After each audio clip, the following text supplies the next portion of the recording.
What happened? This is Bachelor Villa. ছোট পর্দার ব্যস্ত অভিনেতাদের একজন তৌসিফ মাহবুব এক যুগের ক্যারিয়ারে নতুন গল্পে ভিন্ন চরিত্রে মেলে ধরছেন নিজেকে। প্রায় দেখা যায় এরকম আমাদের মিল ফ্যাক্টরিগুলোর মধ্যে মালিক শ্রমিক সংঘর্ষ লেগেই থাকে।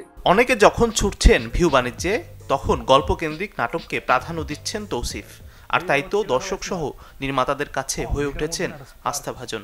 সামহাউ আগে যেরকম একদিন দুদিনে শুটিং করে অনেক নাটক আসতো, এখন এক একটা শুটিং আসলে 4-5 দিন 6 দিন করে সময় নিচ্ছে বা আমি দিচ্ছি, যে কারণে আসলে কাজের সংখ্যা অনেক কমে এসছে। বাট চেষ্টা করছি কোয়ালিটি যাতে একদম টপ নচ হয়।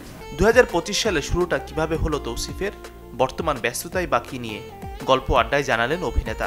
কিছু ভালো কাজ করার চেষ্টা করেছি, তার মধ্যে প্রথমত বলতে হয় যে মন দিওয়ানা নামে একটা কাজ আসছে আমার প্রতিটি, সেটা সিএমবি চ্যানেলে আসছে। আরেকটা কাজ বলতে হয়, Mon Diwana is very romantic, very very very romantic. And আরেকটা কাজ যদি আমি বলতে চাই সেটা হচ্ছে প্রেম ভাই নামে একটা কাজ আছে।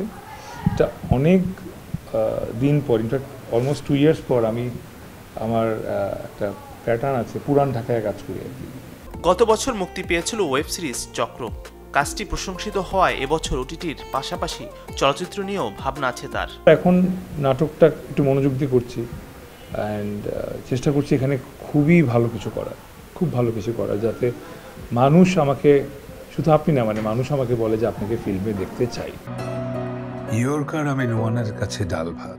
এই অভিনেতা মনে করেন ব্যতিক্রমধর্মী কাজে দর্শক মনে বেঁচে থাকে শিল্পী। ক্যারিয়ারে তাই তেমনই কিছু কাজ করতে চান তৌসিফ।